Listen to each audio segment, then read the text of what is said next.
Hello friends, नमस्कार। I am C A Ved and welcome you on my YouTube channel. जैसा कि आप thumbnail से देख पा रहे हैं, आज हम बात करेंगे आउटस्टैंडिंग डिमांड के बारे में, जो कि आपको नोटिस आता है सेक्शन 245 का। क्या होता है कि जैसा कि आप जानते हैं, असेसमेंट ईयर 22-23 की जो रिटर्न्स हैं वो बहुत फास्ट प्रोसेस हो रही हैं और जो रिफ़ंड है वो भी बहुत जल्दी ही आपके अकाउंट में आ रहा है। तो बट कुछ केसेस ऐसे होते हैं जिनकी वजह से आपका जो रिफ़ंड नहीं आ पाता है। वो केसेस क्या हो सकते हैं, उसके ऊपर ऑलरेडी मैंने एक डिटेल में वीडियो बनाया हुआ है और उस वीडियो का जो लिंक है वो भी मैंने नीचे डिस्क्रिप्शन में दे दिया है, या फिर आप ऊपर आई बटन में भी देख सकते हैं। तो उनमें से ही एक रीज़न ये भी है कि आपकी डिमांड आ जाती है अंडर सेक्शन 245 के अंदर। तो क्या होता है कि आपके पास एक मेल आ जाती है जहाँ पर आपको ये जो डिमांड है उसका रिप्लाई करना होता है। उसके ऊपर आपको एक जो है इनकम टैक्स डिपार्टमेंट को उसके ऊपर एक क्लैरिफिकेशन देना होता है कि ये डिमांड आपसे रिलेटेड है कि नहीं, आपको एग्री करना होता है, डिसएग्री करना होता है। तो उस केस में अगर आप एग्री करते हैं तो आपको इसकी पेमेंट करनी पड़ती है और उस पेमेंट के बाद ही अगर आपका कोई रिफंड है तो वो प्रोसेस हो पाएगा।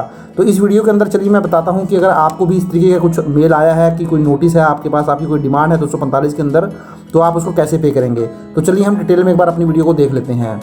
तो सबसे पहले तो मैं आपको बताता चलूँ, आपको जो एक मेल आएगी वो मेल आपको कुछ इस तरीके से दिखाई देगी। जैसे कि इस वीडियो के अंदर मैं आपको बता रहा हूँ कि एक मेरा रिफ़ंड था, जो था वो मेरा रिफ़ंड था, वो मैंने जो रिटर्न फाइल करी थी, बट उस रिफ़ंड के लिए अगेंस्ट मुझे नोटिस आया कि आपको ये आउटस्टैंडिंग डिमांड है पिछले सालों की। तो 245 सेक्शन के अंदर इसकी इंटीमेशन आई है। तो आप देख सकते हैं, your refund is process to be adjusted against an outstanding demand. आपका जो रिफंड है वो प्रोसेस कर दिया जाएगा, बट एक आउटस्टैंडिंग डिमांड आपको क्लियर करनी पड़ेगी। ये देखिए, एसएससी का नाम वगैरह, पैन नंबर सब आपको नज़र आ जाएगा। सिमिलरली इस तरीके से आपको ये मैं एक मेल का जो है वो मैं आपको एक जो मेल है उसका स्क्रीनशॉट दिखा रहा हूँ। तो मेल आपको इस तरीके से आएगी। तो चलिए अब मैं दिखाता हूँ कि आप किस तरीके से इसकी पेमेंट कर सकते हैं। तो सबसे पहले तो आपको लॉगिन कर लेना है अपने पोर्टल के ऊपर, और जैसे ही आप लॉगिन करेंगे तो आपको कुछ इस तरीके से पेज नज़र आ जाएगा। तो आपको क्या करना है, जैसे ही आपको ये इस तरीके से पेज नज़र आएगा, आपको क्या करना है, आपको पेंडिंग एक्शंस के अंदर चला जाना है। देखिए, आपको ये पेंडिंग एक्शन नज़र आ जाएगा। आपको इस पेंडिंग एक्शन के अंदर नज़र चला जाना और पेंडिंग एक्शन पे जैसे ही आप क्लिक करेंगे तो देखिए आपको नज़र आ जाएगा रिस्पॉन्ड टू आउटस्टैंडिंग डिमांड। तो आपको इस रिस्पॉन्ड टू आउटस्टैंडिंग डिमांड के ऊपर क्लिक कर देना है। तो जैसे ही आप इस पर क्लिक करेंगे तो देखिए आपको ये डिमांड के पेज पर ले आ जाएगा। देखिए, जहाँ पर आपको नज़र आ रहा है कि जो आउटस्टैंडिंग डिमांड है वो 5010 रुपये की है और कुछ इस पर इन्होंने इंटरेस्ट भी कैलकुलेट किया है 150 रुपये। तो मेरी जो टोटल डिमांड की वैल्यू हो गई है वो हो गई है 5160 रुपये। तो अब मुझे इस पर जो रिस्पॉन्स है वो सबमिट करवाना है। देखिए, ये असेसमेंट ईयर 21-22 से रिलेटेड है। डिमांड रेफरेंस नंबर आपको नज़र आ जाएगा जो मैंने हाइड किया हुआ है। तो चलिए अब हम इस पर रिस्पॉन्स को सबमिट कर देते हैं। तो चलिए भैया, मैं इसको रिस्पॉन्स पे क्लिक करूँगा, सबमिट रिस्पॉन्स पे, तो आपको कुछ इस तरीके से पेज नज़र आ जाएगा जहाँ ये पूरी डिटेल आपको दे देगा। तो देखिए नीचे नज़र आ जाएगा रिस्पॉन्स फ्रॉम एसएससी। तो देखिए यहाँ इस पर हमें रिस्पॉन्स देना है। तो मैं इसको दो ऑप्शन है मेरे पास, डिसएग्री कर सकता हूँ या डिमांड इस करेक्ट कर सकता हूँ। तो मैंने यहाँ पर डिमांड इस करेक्ट को चूज़ कर लिया है। तो जब मैंने डिमांड इस करेक्ट को चूज़ कर लिया तो नीचे इस चेक बॉक्स पे ही मुझे क्लिक करना पड़ेगा जहाँ ये बोल रहा है कि अगर आपने एक बार डिमांड करेक्ट पे चूज़ कर लिया तो आप इसको डिसएग्री नहीं कर पाएंगे लेटर ऑन। तो मैंने इस पे चेक बॉक्स पे क्लिक कर दिया है और नीचे ये आपको ऑप्शन बता रहा है कि आपने ये पे कर दिया है। तो मैंने बोला है अभी मैंने ये पे नहीं किया, तो नॉट पेड येट पे मैंने इस पर क्लिक कर दिया है। तो देखिए, जैसे ही मैंने इस पर क्लिक किया तो इसने मुझे दिखा दिया कि जो मेरी आउटस्टैंडिंग डिमांड है वो 5010 रुपये है। इसके ऊपर जो है 150 रुपये का ब्याज है। तो टोटल जो मुझे अमाउंट पे करना है वो 5160 रुपये पे करना है। तो चलिए मैं पे नाउ पे क्लिक कर देता हूँ। तो देखिए, जैसे ही मैं पे नाउ पे क्लिक करूँगा ये मुझे पेमेंट के पेज पर ले आएगा। देखिए यहाँ पर आपको चालान नंबर 280 नज़र आ जाएगा। तो इस चालान नंबर 280 के अंदर जाके ही हम इसकी पेमेंट करने वाले हैं। तो यहाँ नीचे हम प्रोसीड पे क्लिक कर देते हैं। तो जैसे ही प्रोसीड पे क्लिक करेंगे तो देखिए आपको कुछ इस तरीके से पेज नज़र आ जाएगा जहाँ पर वो टैक्स एप्लीकेबल बताएगा, टाइप ऑफ पेमेंट बताएगा। चलिए इसको फिल कर लेते हैं। तो टैक्स एप्लीकेबल में मैंने चूज़ कर लिया है 0021 income tax other than companies, क्योंकि जो एसएससी है वो अदर देन कंपनीज है, इंडिविजुअल है। और नीचे टाइप ऑफ पेमेंट आपसे पूछ रहा है कि आप किस तरीके का पेमेंट कराना चाहते हैं। तो देखिए, जो 245 के नोटिस के अगेंस्ट मुझे पेमेंट करनी है, इसके लिए आपको ये चूज़ करना पड़ेगा 400 टैक्स ऑन रेगुलर असेसमेंट। तो इसके ऊपर भी मैंने क्लिक कर दिया है। नीचे ये मोड ऑफ पेमेंट पूछ रहा है, तो मैंने यहाँ पर डेबिट कार्ड चूज़ कर लिया आईसीआईसीआई बैंक का। तो थोड़ा नीचे आ जाते हैं, यहाँ आपसे पैन नंबर मांगेगा, आप पैन नंबर फिल कर दीजिए। अब ये जो मेरी डिमांड है दोस्तों, ये असेसमेंट ईयर 21-22 की डिमांड है। तो मैंने असेसमेंट ईयर 21-22 चूज़ कर लिया है। अगर आपका जो असेसमेंट ईयर है उसी असेसमेंट ईयर को आप यहाँ चूज़ करें, तो मेरे केस में ये असेसमेंट ईयर 21-22 था, तो मैंने ये चूज़ कर लिया है। तो नीचे ये देखिए कुछ आपसे इन्फॉर्मेशन मांग रहा है। जो डॉटेड वाली इन्फॉर्मेशन है ये कंपलसरी इन्फॉर्मेशन है, इसलिए ये मैंने फिल कर दी हैं। देखिए ये मैंने फिल कर दी हैं और नीचे मैं इसको अपना जो कैप्चा कोड है वो फिल कर देता हूँ 32H7X और इसको मैं प्रोसीड कर देता हूँ।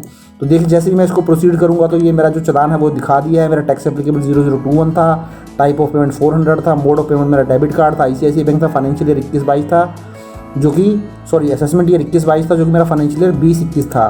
तो देखिए नीचे आ जाते हैं, तो थोड़ा सा और नीचे आएंगे तो देखिए ये एग्री करने के लिए बोलेगा, इसको एग्री कर लेते हैं और इसको सबमिट टू बैंक कर देते हैं। तो एग्री करने के बाद मैंने सबमिट टू बैंक कर दिया, मुझे पेज पे ले आया है।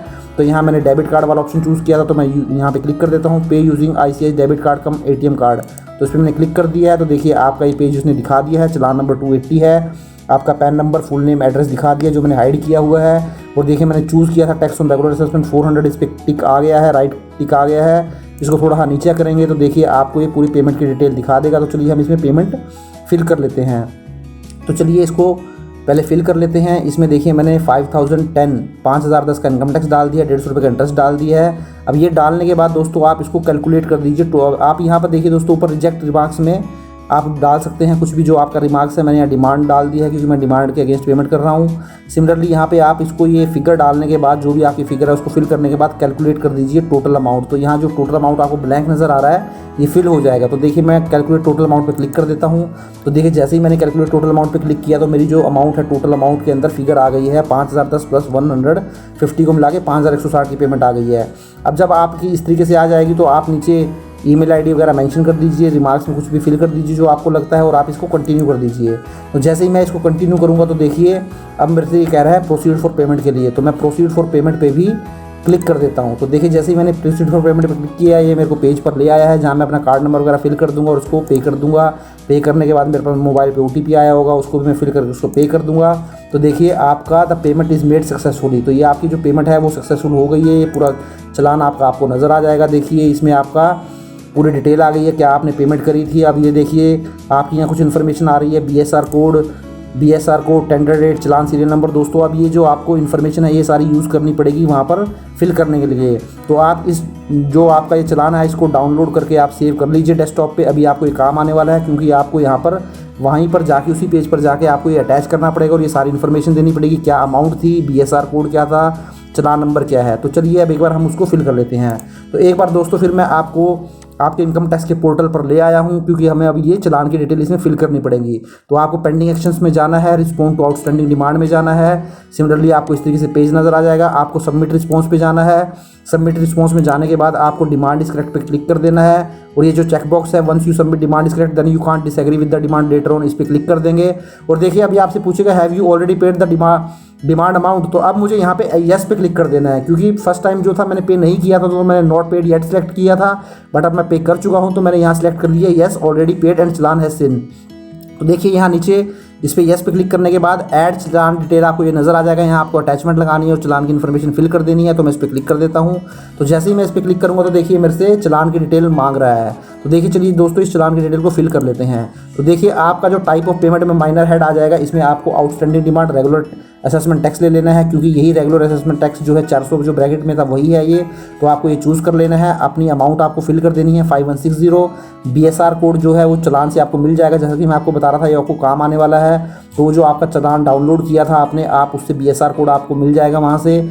आपको सीरियल नंबर भी वहाँ से मिल जाएगा, चलान सीरियल नंबर। और डेट ऑफ पेमेंट 21 जुलाई आ गई। रिमार्क्स में मैंने फिल कर दिया है demand payment for assessment year 21-22, जो 21-22 मेरा असेसमेंट ईयर उसकी ये डिमांड है। थोड़ा सा नीचे आऊँगा मैं तो देखिए ये अटैचमेंट मांगेगा। तो यहाँ पर मैंने अपना वो जो चलान है जो मैंने डाउनलोड किया था वो मैंने यहाँ पर अटैच कर दिया है। अब इसको अटैच करने के बाद देखिए दोस्तों मैं इसको सेव कर देता हूँ। तो देखिए जैसे ही मैं इसको सेव करूँगा तो देखिए इसने पेमेंट की समरी दिखा दी है। आउटस्टैंडिंग डिमांड आपकी 5010 थी, उसके अगेंस्ट आपको अक्रूड इंटरेस्ट इसने चार्ज किया था 150 रुपये, तो 5160 था। अब देखिए चलान अमाउंट एंटर, जैसे ही मैंने चलान अमाउंट एंटर किया और वहाँ सेव करा तो इसने यहाँ माइनस में दिखा दिया है 5160। 5160 का चलान मैंने जमा करा चुका हूँ, इसलिए जो मेरा अब अमाउंट पेबल हो गया है वो ज़ीरो हो गया है। तब मुझे कुछ भी पे करने की ज़रूरत नहीं है। सिंपली मैं क्या करूँगा, नीचे इसको सबमिट कर दूंगा। तो जैसे ही मैं इसको सबमिट करूँगा तो ये मुझसे कन्फर्म के लिए पूछेगा, तो मैं इसको कन्फर्म कर देता हूँ। जैसे ही मैं इसको कन्फर्म करूँगा तो देखिए ये दिखा रहा है your response to outstanding demand has been successfully submitted, कि जो आपका रिस्पॉन्स है आउटस्टैंडिंग डिमांड के लिए वो सबमिट हो चुका है। मैं इसको ओके कर दूँगा। तो जैसे ही ओके करूँगा ये मुझे पेज पर ले आएगा। तो देखिए यहाँ ये मुझे दिखा देगा notice for demand prior to assessment year 2021 has been made available shortly. अब देखिए दोस्तों हमने 21-22 असेसमेंट ईयर पे काम किया, ये बता रहा है अगर 2021 से पहले भी कोई आपकी डिमांड होगी तो वो भी हम आपको दिखा देंगे। तो नीचे देखिए दिखा रहा है record as per the data available at income tax department, no record of outstanding demand found. Means अब आपकी किसी भी तरीके की डिमांड आउटस्टैंडिंग नहीं है क्योंकि हम अपनी डिमांड जो है वो पे कर चुके हैं। तो दोस्तों ये कुछ छोटा सा प्रोसेस है, 5 या 7 मिनट आपको लगेंगे ये कंप्लीट करने में। तो आपकी मेल पर भी कुछ इस तरीके से अगर 245 का कोई नोटिस आया हुआ है और उसमें कोई डिमांड है और आपका रिफ़ंड बनता है, तो पहले आप उस डिमांड को पेमेंट करनी पड़ेगी, उसके बाद ही आपका रिफ़ंड प्रोसेस हो पाएगा।